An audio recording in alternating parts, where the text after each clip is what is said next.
नमस्कार, स्वागत है आप सबका आपके चैनल एडवेंचर एकेडमी पर। चलिए डिस्कस करते हैं 17 अप्रैल दिन शुक्रवार की करंट अफेयर के बारे में। क्या क्या प्रश्न है हमारे महत्वपूर्ण, तो पहले प्रश्न पर चलते हैं। दक्षिण कोरिया के राष्ट्रपति मून जेई की सत्ताधारी पार्टी लोकतांत्रिक पार्टी। सत्ताधारी का मतलब ये होगा जिस पार्टी से वो बतौर राष्ट्रपति पद पर चयनित हैं, तो उस पार्टी का नाम है लोकतांत्रिक पार्टी। लोकतांत्रिक मतलब डेमोक्रेटिक पार्टी ने 180 सीटों पर चुनाव जीत लिया है। अगर हम बात करें लोकतांत्रिक सीट, अगर पक्ष की पार्टी हो गई तो विपक्ष में थी United future party. United future party, तो यूनाइटेड फ्यूचर पार्टी ने कितनी सीटें प्राप्त करी, ये भी एक बात देखनी है हमें, बट इंपॉर्टेंट नहीं है आप लोगों के लिए, परेशान मत होइएगा। यूनाइटेड फ्यूचर पार्टी ने 103 सीटें जीती हैं और वर्तमान में लोकतांत्रिक यानी डेमोक्रेटिक पार्टी ने 180 सीटें जीती हैं। तो इतनी बात याद रखना है, दक्षिण कोरिया की नेशनल असेंबली में 300 सीटें हैं। ये आपसे पूछा जा सकता है एग्जाम में, ये इंपॉर्टेंट है आपके लिए कि दक्षिण कोरिया की नेशनल असेंबली में कुल सीटों की संख्या कितनी है, 300। उनमें से डेमोक्रेटिक पार्टी जिसने कि चुनाव जीता, उसकी बात करें तो 180 सीटें जीती, और जो उपविजेता रहा वो रहा है आपका अपोजिशन की पार्टी रही है यूनाइटेड फ्यूचर पार्टी, जिसने कि 103 सीटें जीती हैं। तो यानी कि राष्ट्रपति मून जेई दोबारा सत्ता प्राप्त कर सकते हैं, तो ये भी बात याद रखें। अच्छा, दूसरी एक इम्पॉर्टेंट चीज़ ये बात है कि यहाँ पर 1962 के बाद इस वर्ष का पोलिंग रेशियो सबसे ज़्यादा वोटिंग रेशियो हुआ, 66.2% अब की बार इलेक्शन में मत पड़े दक्षिण कोरिया में, जो एक रिकॉर्ड है 1962 के बाद। 1962 के बाद सर्वाधिक वोट प्रतिशत प्राप्त करने में सफल हुआ है दक्षिण कोरिया। लेकिन इसके लिए कितनी तैयारी की गई कोरोना वायरस के बीच में भी, तो लगभग 14,000 पोलिंग बूथ बनाए गए थे। लगभग 14,000 पोलिंग बूथ बनाए गए थे केवल इलेक्शन के लिए, यानी कि इन 300 सीटों पर इलेक्शन होने के लिए इतने आवश्यकता हुई पोलिंग बूथ की। ठीक है, दक्षिण कोरिया के बारे में एक चीज़ आपको याद रखना है, अक्सर एग्जाम में पूछा जाता है कि सैमसंग, जो सैमसंग कंपनी है वो दक्षिण कोरिया की ही कंपनी है। और दक्षिण कोरिया की जो सैमसंग कंपनी अपना इसने सबसे बड़ा प्रोडक्शन कंपनी के रूप में नोएडा में स्थापित किया है, जिसका उद्घाटन भी श्री योगी आदित्यनाथ द्वारा किया गया था। तो ये भी बात आप याद रखिएगा साथ साथ में। चलिए, दक्षिण कोरिया की कैपिटल अगर पॉसिबल हो तो जरूर कमेंट बॉक्स में बताइएगा दक्षिण कोरिया की कैपिटल क्या है। गृह मंत्रालय ने जूम ऐप की सुरक्षा पर चिंता व्यक्त करी है। तो पहली बात तो हमें ये समझना चाहिए कि जूम ऐप है क्या एक्चुअली। प्रतिबंध या चिंता तो अलग की बात हो जाती है। तो जूम एक सॉफ्टवेयर है जो वीडियो शेयरिंग में काम आता है। अगर मैं बात करूं वीडियो शेयरिंग कैसे हो सकती है, जैसे कि अनुभव साझा करने में, कोई भी शोध निष्कर्ष होता है, साइबर अपराध होते हैं, तो इनमें सब में यूज़ होता था जूम ऐप। अगर मैं वर्तमान की दशा पे चिंता करूं तो जूम ऐप वर्तमान में ऑनलाइन क्लासेस के रूप में प्रयोग किया जा रहा है। जितने भी अभी वर्तमान में लॉकडाउन के चलते ऑनलाइन क्लासेस रन हो रही हैं, वो अक्सर जो स्कूल हैं या अन्य चीज़ें हैं जो अभी बच्चों के प्रति जुड़ाव रखा है उन्होंने, तो जूम एप्लीकेशन उसमें सहायक भूमिका निभा रहा है। तो जूम एप्लीकेशन के माध्यम से जो डेटा है उसमें कोई सेंध ना मारे या ऐसी चीज़ों गतिविधियां ना लिप्त हो पाएँ, इसलिए गृह मंत्रालय ने एडवाइजरी जारी की है, यानी कि जो चिंता व्यक्त करी है, तो ये जूम ऐप की सिक्योरिटी के लिए जारी करी है। तो गृह मंत्री हमारे वर्तमान में कौन है, सभी जानते हैं, अमित शाह जी हैं। इन्हीं की तरफ से एक एडवाइजरी जारी की गई कि जूम ऐप की सुरक्षा खतरे में हो सकती है। तो जूम ऐप के बारे में समझ गए। Zoom app is a video conferencing software, is clear. दूसरी चीज़, इसको लॉन्च किया गया था 2018 में, तो ये भी बात आप साथ साथ में याद रखिएगा। चलिए तीसरे प्रश्न पर चलते हैं। अमेरिका ने WHO की वार्षिक फंडिंग पर रोक लगा दी है। देखिए, वार्षिक फंडिंग के लगाने की कहानी है, समझ लेते हैं। जैसे कि अगर हम बात करें तो 1 दिसंबर को पहला कोविड-19 का केस सामने आता है, बट इसको चाइना में निकल के चाइना के वुहान सिटी में आता है। इसकी जानकारी वो किसी को नहीं देता है। स्टेप बाय स्टेप 15-19 तारीख दिसंबर के साथ साथ ये जानकारी WHO को होती है कि एक नया वायरस अब आ चुका है संसार में, लेकिन WHO ने कोई भी एडवाइजरी वर्ल्ड लेवल पर जारी नहीं करी, केवल चाइना को लेकर के तो जारी की, बट वर्ल्ड लेवल पे कोई काम नहीं किया। इसने वायरस की जानकारी को छुपाने का काम किया। तो WHO को जो वार्षिक फंडिंग देता था, अमेरिका इस बात से नाराज हो गया, और अभी हाल ही में उसने चर्चा में बोला भी कि यह WHO चीनी कंपनी है, ना कि कोई international world wide health organisation. तो ये गुस्से में बोला हुआ एक कथन था। लेकिन ये याद रखिएगा, अमेरिका लगभग प्रतिवर्ष 400 से 500 मिलियन डॉलर 400 से 500 मिलियन डॉलर प्रति वर्ष WHO को देता है, और वो फंडिंग पर रोक लगा दिया है। तो WHO यानी कि वर्ल्ड हेल्थ ऑर्गेनाइजेशन की अगर बात करें तो 7 अप्रैल 1948 को इसकी स्थापना होती है स्विट्जरलैंड के शहर जिनेवा में। अगर हम बात करें सदस्यों की, तो वर्तमान में टोटल कंट्री मेंबर हैं 193 और 2 अदर मेंबर हैं। ठीक है, तो 193 आप बताइएगा, 2 की अलग में नहीं बात करता, 193 मेंबर इन WHO, ओके। ये बात याद रखिएगा साथ साथ में। कहाँ इसका हेडक्वार्टर है? तो जिनेवा में है। चलिए आगे देखते हैं। गृह मंत्रालय अधीन राष्ट्रीय आपदा प्रबंधन समिति, यानी कि गृह मंत्रालय के जो अंडर में नेशनल डिजास्टर जो कमेटी है, अगर मैं उसकी बात करता हूँ तो उसने एक एडवाइजरी जारी करी है कि थूकने पर प्रतिबंध लगा दिया है कि कोई भी व्यक्ति थूकेगा नहीं। यानी कि नेशनल डिजास्टर मैनेजमेंट जो कमेटी है उसने एक निर्णय लिया कि थूकने पर पूर्णतः प्रतिबंध होना चाहिए। और इस थूकने की वजह से ही इस समय देख रहे हैं चर्चा में लगातार बना हुआ है विषय कि थूकने के कारण कोरोना वायरस ज़्यादा प्रभावित हो रहा है। अच्छा, थूकना प्रभावित बंद कर दिया है जो नेशनल डिजास्टर मैनेजमेंट कमेटी ने, वो एक अधिनियम के तहत या कह सकते हैं कि धारा के तहत। तो धारा 51 यानी कि आपदा प्रबंधन समिति जो नेशनल डिजास्टर मैनेजमेंट के तहत धारा 51 के तहत किसी भी व्यक्ति पर थूकने से प्रतिबंध लगा सकते हैं। तो ये बात भी याद रखना है हमें कि लॉकडाउन के कारण जो नया लॉकडाउन 2.0 स्टार्ट हुआ है उसमें राष्ट्रीय आपदा प्रबंधन समिति ने सार्वजनिक स्थलों पर थूकने को मनाही कर दी है। ठीक है, ये भी गृह मंत्रालय का ही निर्णय है। अगला क्वेश्चन है, 15 अप्रैल से ग्रामीण क्षेत्रों में मनरेगा कार्य प्रारंभ कर दिया जाएगा।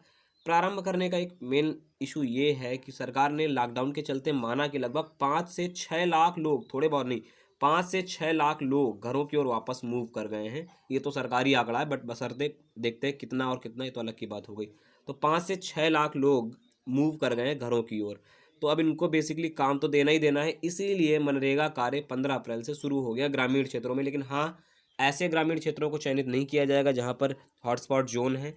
तो मनरेगा कार्य शुरू हो गया है, क्योंकि मनरेगा को कार्य करने का शुरू का एक कारण ये भी है कि 50 से 60 मिलियन से अधिक घरों को क्या करता है, इसी मनरेगा के तहत वित्तीय सहायता प्राप्त होती है। और मनरेगा के कारण आपको एक चीज़ और याद रखना है कि मनरेगा सेवाओं से अभी हाल ही में सरकार ने रुपयों में वृद्धि कर दी, तो 202 रुपया पर डे की मेहनताना कर दिया है मनरेगा में। ये इंपॉर्टेंट क्वेश्चन आपसे पूछा जा सकता है कि मनरेगा के तहत कितनी राशि सरकार ने बोली है। अब कुछ बजट के ऊपर चर्चा करते हैं। तो बजट की अगर बात करें तो मनरेगा के लिए 2020-21 में बजट का प्रावधान किया गया 60,000 करोड़ रुपए। तो ये तो कुछ बजट के आंकड़े हो गए जो आपसे हूबहू पूछे जाते हैं। देखो कुछ क्वेश्चंस आपको याद करने, जैसे कि अंतरिक्ष विज्ञान के लिए कितना बजट जारी किया गया, पहली चीज। स्पेस सेंटर्स के डेवलपमेंट या फिर नई खोजों के लिए, रिसर्च के लिए कितना रुपया जारी हुआ, first thing. Second thing, MNREGA के लिए कितना पैसा जारी हुआ। थर्ड, स्वास्थ्य के लिए। चौथा, सिंचाई या कृषि के लिए। ये हूबहू आंकड़े पूछे जाते हैं एग्जाम में, इनमें कोई बदलाव नहीं होता है। ठीक है, तो मनरेगा के लिए पूरी व्यवस्था शुरू हो गई है। तो मनरेगा के स्थापना वर्ष जरूर बताइएगा। और दूसरी इंपॉर्टेंट चीज़, ये नरेगा थी, बाद में मनरेगा कैसे हो गई, तो इनमें दोनों में आप अंतर बताइएगा। आई होप आप सन में बताएंगे कि नरेगा इस वर्ष शुरू हुई और मनरेगा बाद में नाम इस वर्ष बदल गया। चलिए आगे देखते हैं। बीसीसीआई ने, यानी कि भारतीय क्रिकेट कंट्रोल बोर्ड ने, आईपीएल को अनिश्चित काल के लिए स्थगित कर दिया है। स्थगित करने का मेन मुद्दा ये हुआ क्योंकि कोविड-19 के केसेस लगातार बढ़ रहे हैं। और आईपीएल की अगर बात करें तो आईपीएल जून में होना तय कर दिया था दोबारा। अप्रैल के बाद जो डेट एक्सटेंड हुई थी वो जून 2020 की हुई थी। लेकिन अभी भी कोई भी ऐसा नहीं लग रहा है कि लॉकडाउन खत्म हो जाएगा जून तक की, या कुछ ऐसे निर्णय सरकार के होंगे कि लोगों को जमा करने की बात कहेगा स्टेडियम में। तो नहीं, ऐसा नहीं है। जून 2020 तक के लिए स्थगित करने के लिए बोला था, लेकिन क्लियर नहीं हो पाया। तो बीसीसीआई ने आईपीएल को अनिश्चितकालीन के लिए स्थगित कर दिया। तो ये बात याद रखिएगा। ठीक है, अगर बीसीसीआई की बात करें तो बीसीसीआई की स्थापना 1928 में हुई थी। हेडक्वार्टर इसका मुंबई है। वर्तमान में अगर बात करें तो वर्तमान में इसके अध्यक्ष हैं सौरव गांगुली जी, यानी कि दादा वर्तमान में यहाँ के अध्यक्ष हैं। दूसरी इतनी याद रखना है। इसके अलावा एक चीज़ और याद रखना है आपको, क्या कि बीसीसीआई मेन कौन सी ट्रॉफी आयोजित करता है क्रिकेट के लिए। अक्सर आपसे सीधे ट्रॉफी पूछ लेता है और पूछता है किस खेल से संबंधित है। तो मैं कुछ ट्रॉफियाँ बता रहा हूँ। देखो, पहले तो रणजी ट्रॉफी, एक होती है रणजी ट्रॉफी। ठीक है, मैं एक एक बता रहा हूँ। रणजी ट्रॉफी, दूसरा होता है ईरानी ट्रॉफी, ईरानी ट्रॉफी। तीसरी बात करूँ तो दलीप ट्रॉफी, दलीप ट्रॉफी भी खेल से संबंधित, क्रिकेट से ही। चौथी अगर बात करूँ तो चौथी हमारी है विजय हजारे ट्रॉफी, विजय हजारे ट्रॉफी। पांचवी अगर बात करूँ तो देवधर ट्रॉफी, देवधर ट्रॉफी। छठवीं की अगर बात करूँ तो सैयद मुश्ताक ट्रॉफी। तो इतनी ट्रॉफियां लगभग आयोजित करता है कौन, तो ये बीसीसीआई क्रिकेट के में ही लागू करता है। और आईपीएल की जानते हैं, आईपीएल वुमेन्स का भी होने लगा है। तो ये सारी चीज़ें आप याद रखिएगा कि रणजी ट्रॉफी, ईरानी trophy, Dalip trophy, Vijay Hazare, Deodhar trophy और सैयद मुश्ताक ट्रॉफी, ये सारी ट्रॉफियाँ किससे संबंधित हैं, क्रिकेट से ही है और अब बहुत एग्जाम में आती है, बात याद रखिएगा। चलिए आगे देखते हैं। यूपीएससी यानी कि यूनियन पब्लिक सर्विस कमीशन के अध्यक्ष ने बोला है कि अध्यक्ष ने बोला कि अध्यक्ष और अन्य सदस्यों जो भी इस कमेटी के मेंबर होते हैं यूपीएससी के, उनके वेतन में 30% की कमी की जाएगी। तो ये क्या 1 माह के लिए कमी की जाएगी? तो जी नहीं, इसी 1 अप्रैल से जो सैलरी बन के आ रही है, 1 अप्रैल से पूरे 1 वर्ष के लिए 30% की सैलरी डिक्रीज की जाएगी। किसके अकाउंट में से? यूपीएससी के जो चेयरमैन हैं और उनके अन्य कमेटी मेंबर हैं, उनके में से 30% की कमी जाएगी। और यूपीएससी वही है, आवश्यकता आप समय आप बता दूं, संघ लोक सेवा आयोग, जिससे कि आईएएस, आईपीएस या आईएफएस निकलते हैं। ये यूपीएससी से, वही यूपीएससी की बात कर रहा हूँ। अगर मैं यूपीएससी की बात करूँ तो मैं कुछ डिस्कस कर लेता हूँ यूपीएससी से, कुछ आर्टिकल रिलेटेड भी चीज़ें।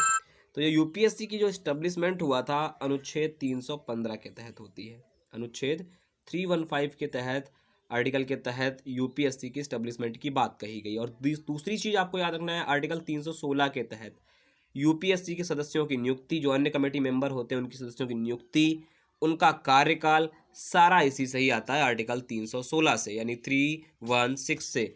इसके अलावा यूपीएससी के अध्यक्ष, वर्तमान में अगर मैं बात करूं तो यूपीएससी के अध्यक्ष हैं श्री अरविंद सक्सेना जी। श्री अरविंद सक्सेना जी यूपीएससी के अध्यक्ष हैं। तो सारी चीज़ें आप लोग याद रखिएगा इससे रिलेटेड यूपीएससी से। चलिए आगे देखते हैं। अगला प्रश्न है, उत्तराखंड के जिम कॉर्बेट नेशनल पार्क ने जानवरों के लिए क्वारंटीन सेंटर बना दिए हैं। आवश्यकता क्यों पड़ी इसके?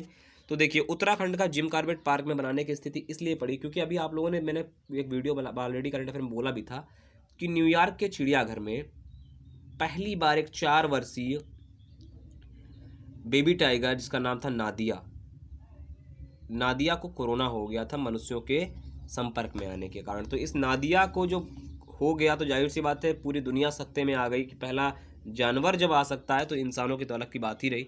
तो इन जानवरों की सुरक्षा देने के लिए यूके के, यानी कि उत्तराखंड के जिम कॉर्बेट नेशनल पार्क ने क्वारंटीन सेंटर बना दिया। तो टोटल अभी सेंटरों की अगर मैं बात करूं, क्वारंटीन सेंटरों की, तो टोटल सेंटर बनाए हैं 10। टोटल 10 सेंटर्स बनाए हुए हैं क्वारंटीन के लिए। एक बात याद रखना, उत्तराखंड का सबसे पुराना नेशनल पार्क है जिम कॉर्बेट नेशनल पार्क। इसकी एस्टेब्लिशमेंट हुई थी 1936 के तहत, 1936 में। लेकिन इसका पुराना नाम आप सबको शायद पूछा जाता है एग्जाम में, कई बार पूछा गया कि Hailey National Park, Hailey National Park कौन सा है? तो Hailey National Park Jim Corbett National Park का ही पुराना नाम है। तो उत्तराखंड की बात चली है, तो उत्तराखंड के सीएम है वर्तमान में त्रिवेंद्र सिंह रावत जी, और बेबी रानी मौर्य वर्तमान में राज्यपाल हैं। ठीक है, बेबी रानी मौर्य बेसिकली उत्तर प्रदेश के मुरादाबाद से ही उनका संबंध है, तो ये भी बात आपको भूलनी नहीं है, ये यूपी से ही है, बट उत्तराखंड में बतौर राज्यपाल पद पर कार्यरत है। अगला क्वेश्चन देखते हैं। पेटीएम जनरल इंश्योरेंस लिमिटेड के सीईओ, चीफ एग्जीक्यूटिव ऑफिसर के पद पर विनीत अरोड़ा को नियुक्त किया है।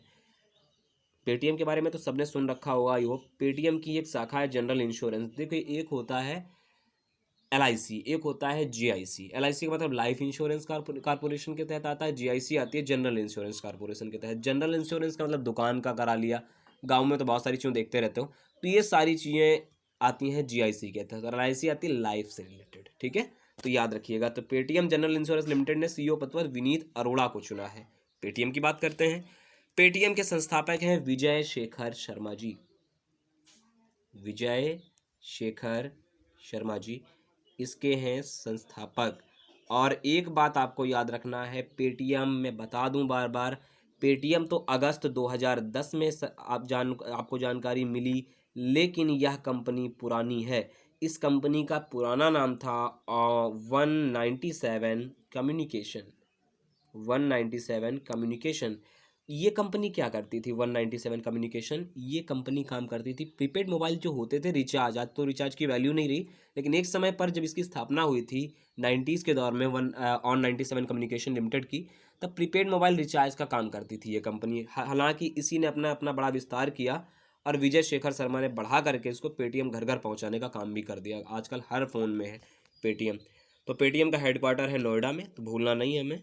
चलिए, एसबीआई ने सभी एटीएम पर लेन देन सेवा को बिल्कुल निःशुल्क कर दिया है। निःशुल्क का मतलब ये हुआ, देखो चार्जेस कटते हैं कई बार, अगर हम ट्रांजेक्शन करते हैं एटीएम से तो हमारे चार्जेस अप्लीकेबल होते हैं। लेकिन क्या बोल दिया है कि जून तक, इसी जून 2020 तक कोई भी चार्जेस आपके नहीं पड़ेंगे। 30 जून डिसाइड किया हुआ है, 30 जून तक कोई भी चार्जेस इसके नहीं पड़ेंगे, आप कितनी बार भी ट्रांजेक्शन कर सकते हैं। ये एसबीआई ने, स्टेट बैंक ऑफ इंडिया ने बोला है। एसबीआई की स्थापना 1 जुलाई 1955 को हुई थी। हेडक्वार्टर मुंबई में है। अगर हम इसके अध्यक्ष की बात करें या चेयरमैन की बात करें तो श्री रजनीश कुमार जी एसबीआई के वर्तमान में अध्यक्ष हैं। तो सारी चीज़ें याद रखें, ये हमारे 10 क्वेश्चन थे, इंपॉर्टेंट थे। कुछ भी समझ ना आया हो, लैंग्वेज में कोई भी कन्फ्यूज़न हो, कोई प्रश्न समझने में दिक्कत हो, नीचे कमेंट बॉक्स में पूछिएगा, निश्चित रूप से उत्तर दूंगा। वीडियो को लाइक करें, शेयर करें, चैनल को सब्सक्राइब करें और बने रहें हमारे साथ। नमस्कार।